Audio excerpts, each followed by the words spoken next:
Hello class, very good evening. This is Deepak Kumar Shukla from Dr. Om Prakash Institute of Management and Technology. I will teach you subject Goods and Services Taxes in course of BBA third year. Now today we are discuss next topic, what is input tax credit. Input tax credit क्या होता है? तो input credit means at the time of paying tax on output you can reduce the tax you have already paid on inputs and pay the balance amount. बता रहे input tax का मतलब ये है जब आउटपुट करते हैं हम किसी भी गुड्स को और जब उस पर टैक्स देते हैं तो हम बैलेंस अमाउंट ही पे करते हैं। क्यों? क्योंकि इनपुट करते समय गुड्स को हम कुछ टैक्स दे चुके होते हैं और आउटपुट के समय हम वो टैक्स माइनस करके उसका बैलेंस अमाउंट ही पे करते हैं। यहाँ पर आपको बताया जा रहा है नीचे कि when you buy a product service from a registered dealer you pay tax on the purchase. जब भी आप किसी रजिस्टर्ड डीलर से कोई गुड्स परचेज करते हैं तो आपको उस पर टैक्स देना पड़ता है। On selling you can collect the tax, और जब आप सेल करते हो तो आप टैक्स कलेक्ट करते हो। तो you adjust the taxes paid at the time of purchase with the amount of output tax on sales and balance liability of tax has to be paid to the government. तो जब हम purchase करते हैं तब हम tax देते हैं, जब हम सेल करते हैं जब बिजनेसमैन तो हम टैक्स लेते हैं अपने कस्टमर से। तो जो परचेज़ और सेल को जो टैक्स हम एक बार देते हैं एक बार लेते हैं, जो उसका बैलेंस है वो अमाउंट हम कहाँ पे करते हैं? गवर्नमेंट को। This mechanism is called utilisation of input tax credit. और इसी को हम क्या कहते हैं?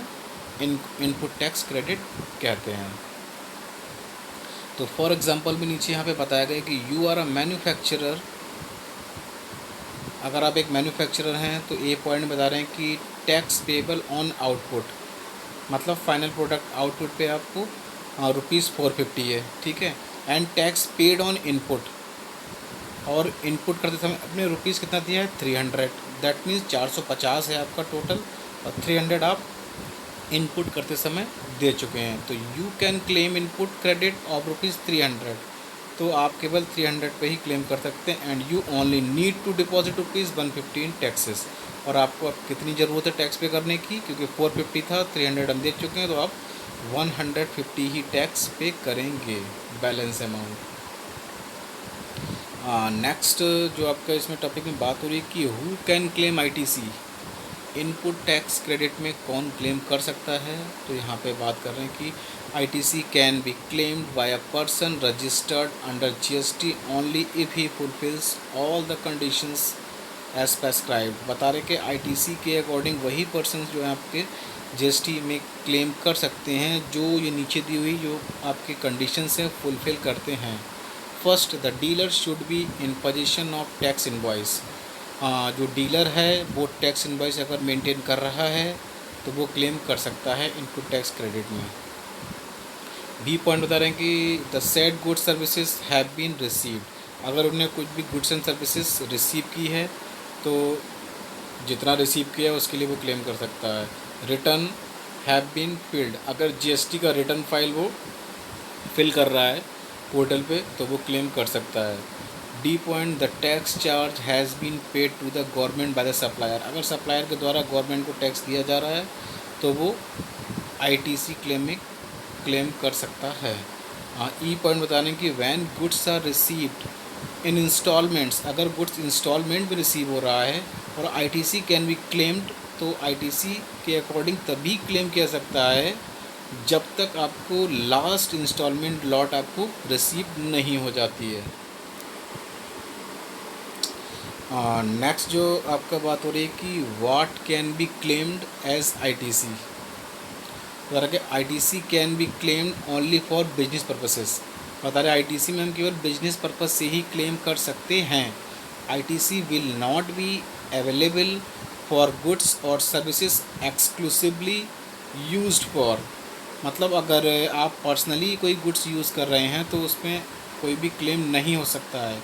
ये बता रहे हैं कि पर्सनल यूज़। और बी एग्जेम्प्ट सप्लायर्स, कोई सप्लायर ऐसा है जो एग्जेम्प्ट है। एग्जेम्प्ट का मतलब हमने आपको बहुत बता चुके हैं कि जिसका टर्नओवर बिलो 20 लाख होता है वो जीएसटी से एग्जेम्प्ट रहते हैं, और कुछ आपके ईस्ट वेस्टर्न में जो स्टेट्स होते हैं वो 10 लाख बिलो होते हैं, वो एग्जेम्प्ट रहते हैं सप्लायर्स। तो supplier for which ITC is specially not available, तो इस टाइप के सप्लायर है वो स्पेशली जो भी कुछ हैं जो आईटीसी में आपके नहीं आते हैं। नेक्स्ट आपका हाउ टू क्लेम आईटीसी, हम कैसे करते हैं क्लेम आईटीसी में। तो all regular tax payers must report the amount of input tax credit in their monthly GST return of form GSTR 3B। बता रहे हैं कि जितने भी आपके रेगुलर टैक्स पेयर होते हैं जो रेगुलरली अपने बिजनेस का टैक्स पे करते हैं, जो उनकी इनपुट टैक्स क्रेडिट होती है आईटीसी, उसमें वो monthly GST return form GSTR 3B fill करते हैं और उस अमाउंट को उसमें मेंशन करते हैं। The table 4 requires the summary figure of eligible ITC, ineligible ITC and ITC reverse during the tax period. बता रहे हैं टेबल 4 में जो भी इंफॉर्मेशन फिल की जाती है जब जीएसटी रिटर्न फिल किया जाता है, तो उसमें आपका जो भी एलिजिबल फिगर होती है वो फिल की जाती है, और इनएलिजिबल फिगर है और रिवर्स जो भी आपका टैक्स है वो सारा उसमें मेंशन किया जाता है जब टेबल 4 आपकी फिल की जाती है जीएसटीआर 3B फॉर्म के अकॉर्डिंग। नेक्स्ट जो आपकी इसमें बात हो रही है कि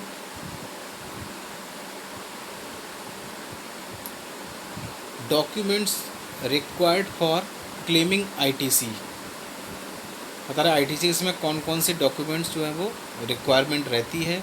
the following documents are required for claiming ITC. तो कुछ डॉक्यूमेंट्स हैं जिसकी रिक्वायरमेंट रहती है आईटीसी में जब क्लेम करते हैं। तो फर्स्ट आपका दिया हुआ है invoice issued by the supplier for goods services. Supplier के द्वारा जो इनवॉइस इशू की जाती है उसकी ज़रूरत पड़ती है आईटीसी क्लेम के अकॉर्डिंग।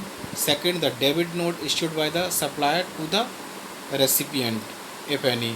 और सप्लायर के द्वारा जो डेबिट नोट इशू किया जाता है उसकी भी ज़रूरत पड़ती है। थर्ड पॉइंट है बिल ऑफ एंट्री। बिल में आपने जो भी एंट्री कर रखी है, कोई भी गुड्स परचेज़ किया, सेल किया, तो उसकी रिक्वायरमेंट रहती है आईटीसी के क्लेम के समय। Point number 4, an invoice issued under certain circumstances like the bill of supply issued instead of tax invoice if the amount is less than ₹200 और in the situation where the reverse charge is applicable as per GST law. बता रहे हैं कि कोई भी invoice issue हुई है या फिर कुछ सर्कमस्टेंसेस में आपका बिल जो भी आपका इशू हुआ है या फिर उसकी जगह में कोई टैक्स इनवॉइस इशू हुई है, बट वो आपकी बता रहे हैं कि if the amount is less than, अगर आपकी अमाउंट जो 200 से लेस दैन है उसमें बिल या फिर इनवॉइस में, तो इस सिचुएशन में क्या होता है आपका रिवर्स चार्ज जो है वो आपका एप्लीकेबल होता है जीएसटी लॉ के अकॉर्डिंग। फिफ्थ पॉइंट बता रहे हैं कि एन इनवॉइस और credit note issued by the input service distributor ISD as per the invoice rules under GST। अगर किसी जो भी ISD मतलब इनपुट सर्विस डिस्ट्रीब्यूटर के द्वारा कोई भी क्रेडिट नोट इशू किया जा रहा है तो उसकी भी ज़रूरत पड़ती है जीएसटी लॉ के अकॉर्डिंग। 6 पॉइंट बता रहे हैं अ bill of supply issued by the supplier of goods और सर्विसेज और बोथ। बता रहे हैं जो भी बिल जो इशू किया जाता है सप्लाई के समय गुड्स की या फिर सर्विसेज की, तो उसकी भी ज़रूरत पड़ सकती है, रिक्वायरमेंट रहती है। नेक्स्ट जो आपका पॉइंट है स्पेशल केसेस ऑफ आईटीसी। कुछ स्पेशल केसेस आईटीसी बता रहे हैं जिसमें कि आपका एक पॉइंट बता रहे हैं कि आईटीसी फॉर कैपिटल गुड्स। तो ITC is available for capital goods under GST, however ITC is not available for, बता रहे हैं आईटीसी बता के ज़रूरी नहीं होती किसके लिए, capital goods used exclusively for making exempted goods. कुछ गुड्स ऐसे होते हैं जिनके ऊपर जीएसटी नहीं चार्ज होती है, तो उन गुड्स के ऊपर जो है कि वो आईटीसी की ज़रूरत नहीं होती है। सेकंड पॉइंट बता रहे हैं कि capital goods used exclusively for non business purpose. तो बता रहे कि अगर पर्सनल यूज़ से कोई भी कैपिटल गुड्स हम परचेज़ कर रहे हैं तो उस पर भी आईटीसी का कोई भी प्रोविज़न नहीं रहता है। तो नोट में बताया गया है कि no ITC will be allowed if depreciation has been claimed on tax component of capital goods. अगर किसी भी कैपिटल गुड्स पे अगर आपका वो डेप्रिसिएशन चार्ज हो रहा है तो वहाँ पर आईटीसी की कोई भी अलाउड नहीं होता है, वहाँ पर कोई प्रोविज़न नहीं होता है। नेक्स्ट जो आपका है कि आईटीसी ऑन जॉब वर्क। तो आईटीसी ऑन जॉब वर्क में बात कर रहे हैं कि आप प्रिंसिपल मैन्युफैक्चर में send goods for further processing to a job worker. अगर कोई प्रिंसिपल मैन्युफैक्चरर है, जो मैन्युफैक्चरर है, मेन जो ऑनर है, वो अगर जॉब वर्क से के पर्पज़ से कोई गुड्स सेंड करता है, तो for example a shoe manufacturer company sends half made shoe upper part to job workers who will fit the soles. बता रहे हैं अगर कोई मैन्युफैक्चर कंपनी है जो शू का अपर पार्ट अगर जॉब वर्कर को सेंड करता है, मतलब उसको देता है, किस लिए? क्योंकि उसमें जो भी नीचे का पार्ट होता है सोल को फिट करने के लिए। तो in such a situation the principal manufacturer will be allowed to take credit of tax paid on the purchase of such goods send to the job work. तो जॉब वर्क के लिए जो manufacturer उसको goods send करेगा, जो वो purchase करेगा, तो कहीं ना कहीं उसके ऊपर आपका क्रेडिट टैक्स पेड किया जाएगा। तो ITC will be allowed when goods are send to job worker in both the cases. बता रहे कि आईटीसी है वो 100% अलाउड होती है जब किसी भी जॉब वर्कर को गुड्स सेंड किया जाता है from principal place of business directly. अगर प्रिंसिपल प्लेस से डायरेक्टली बिजनेस में अगर आपका सेंड किया जा रहा है goods from the place of supply of the supplier of such goods, और अगर सप्लाई के लिए किया जा रहा है सप्लायर को, उस समय भी आपकी दोनों ही केस में आपकी जो है वो आईटीसी चार्ज होगी। तो यहाँ पर हमने आज बहुत से पॉइंट्स के बारे में बात की गई, जो भी पॉइंट्स थे आपके आईटीसी इनपुट टैक्स क्रेडिट के ऊपर रिलेटेड थे। तो नेक्स्ट टॉपिक पे हम नेक्स्ट क्लास में बात करेंगे। ओके।